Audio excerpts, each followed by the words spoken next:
bienvenue pour vivre cet instant des paroles de la vie éternelle avec Marc Joseph. Nous sommes aujourd'hui le 9 novembre 2025 et je suis encore là pour te dire que ce jour du 9 novembre 2025 est encore pour toi un jour de grâce, un jour de bénédiction que tu as à vivre avec la présence du Seigneur Jésus-Christ que tu détiens dans ta vie. Car je répète encore, je répéterai tous les jours cette parole de Jésus qui dit: je suis avec toi tous les jours jusqu'à la fin du monde. Et si Jésus-Christ est avec toi, la grâce est avec toi. Car Jésus-Christ, c'est le seul promoteur de la grâce. Là où il y a la condamnation, là où il y a le jugement, les accusations, Jésus-Christ apporte la grâce. Et c'est cette grâce qui te permet de vivre en portant dans ta vie l'espérance de la vie éternelle. De savoir, Jésus-Christ a dit, celui qui croit en lui vivra éternellement. Alors, pas de panique. Fais de Jésus-Christ le maître de ta vie, le Seigneur de ta vie. Pas de panique face aux événements, car Jésus-Christ t'accompagne. Il te suffit de lire les évangiles qui contiennent les enseignements de Jésus-Christ, afin de t'en imprégner. Et tu découvriras qu'à chaque situation de ta vie, tu trouveras une parole de Jésus qui t'apporte la lumière pour te donner la marche à suivre. Je dis bien, à chaque situation de ta vie, si tu t'attaches à Jésus-Christ, tu t'attaches à sa parole, à chaque situation de ta vie, tu trouveras toujours une parole de Jésus pour t'aider à gérer la situation en tant que disciple de Jésus, en manifestant ses sentiments, en manifestant les actes de Jésus-Christ. Et nous allons continuer la lecture de l'évangile de Matthieu, chapitre 19. Et chapitre 19, il est dit, je vais lire cette partie que nous avons déjà lue il y a quelques jours. Lorsque Jésus a achevé ses discours, il quitta la Galilée et alla dans le territoire de la Judée, au-delà du Jourdain.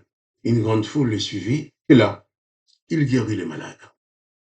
Quand il y a des hommes et des femmes qui se présentent à Jésus-Christ avec leur détresse, Jésus-Christ leur apporte la délivrance. Et ces gens-là qui suivaient Jésus, ceux qui étaient malades étaient guéris. Il y a même des situations où les gens avaient faim. Jésus leur a procuré de la nourriture. Jésus-Christ veut être dans ta vie la solution à toutes les questions, la solution à tous les problèmes, la solution à toutes les situations.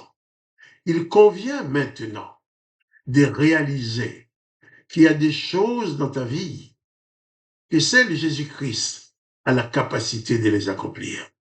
Il y a des choses que tu attends, des choses que tu souhaites. Personne ne peut te les apporter. D'ailleurs, quelquefois, ces choses-là, tu ne les dis à personne parce que tu ne veux pas qu'on te prenne pour un fou. Mais Jésus-Christ dit, tout est possible à celui qui croit. Place ta foi en Jésus-Christ et crois que la puissance de Jésus-Christ est capable de te sortir de toutes les situations et tu verras tous les jours la gloire du Dieu le Père s'est manifestée dans ta vie, dans le nom de Jésus-Christ.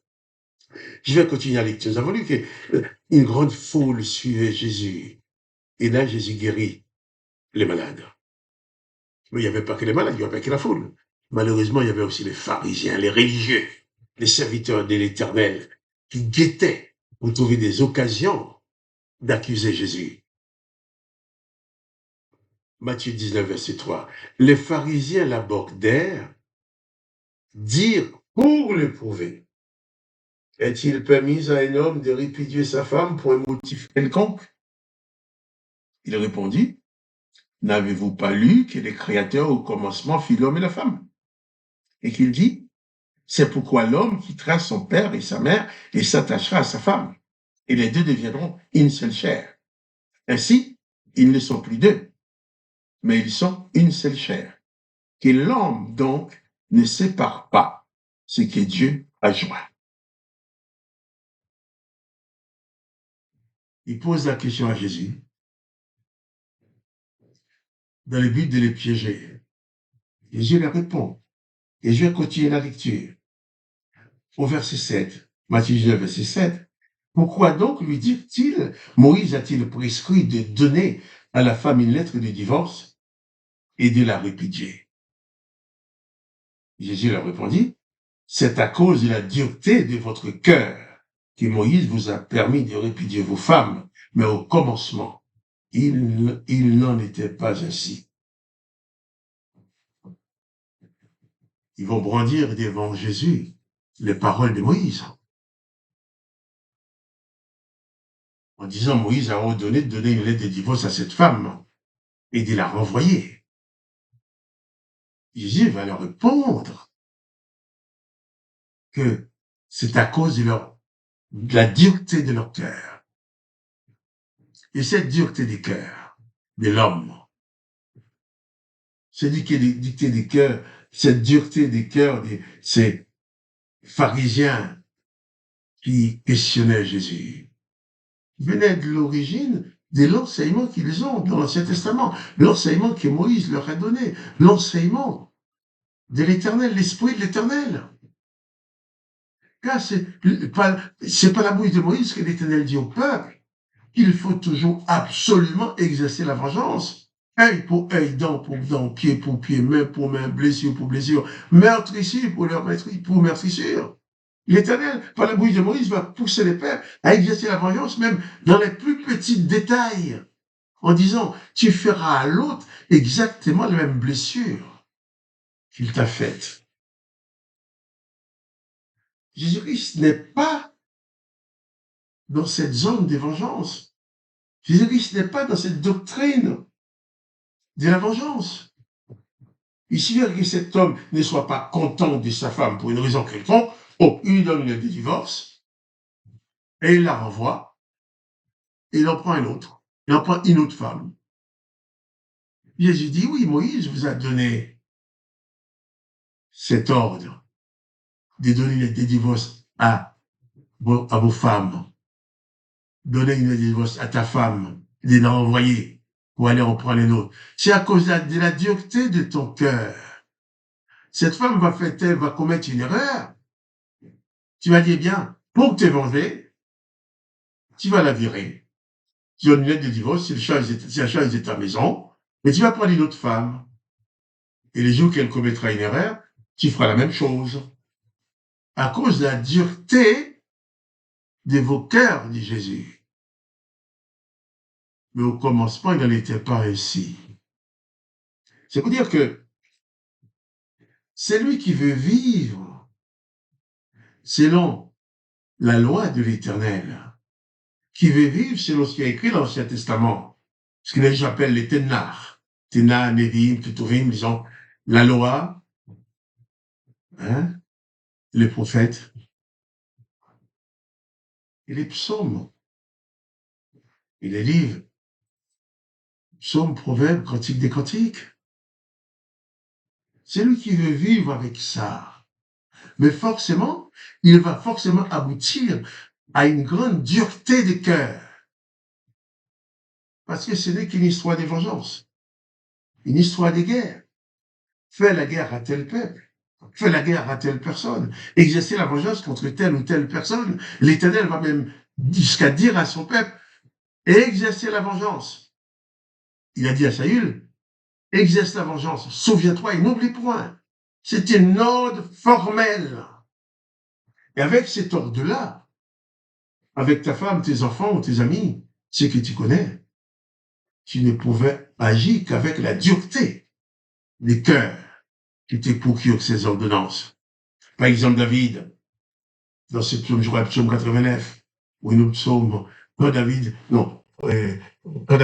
va dire à l'Éternel, voilà les gens que j'aime et qui me font du mal, place-les sous l'autorité des méchants, qu'ils soient jugés et trouvés coupables, que sa femme devienne veuve, que ses enfants deviennent orphelins, et que ces orphelins le mendier leur pain, loin de leur demeure, et que personne n'ait pitié de ces orphelins-là.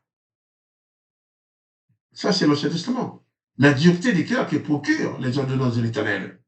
Mais si tu pratiques les enseignements de Jésus-Christ, tu ne peux pas arriver à cette dureté des cœurs. L'enseignement de Jésus-Christ va t'apprendre à aimer, à pardonner, à faire du bien même quand on te fait du mal. Nous reviendrons demain, Dieu voulant, sur ce même texte. Mais sache que Moïse a ordonné le divorce à cause de la dureté des cœurs. Et sache aussi que cette dureté des cœurs n'est pas arrivé tout seul, il est arrivé avec les lois de l'Éternel, les lois de la vengeance, et tu feras à l'autre exactement la même blessure. Mais Jésus-Christ dit, tu ne dois pas venger.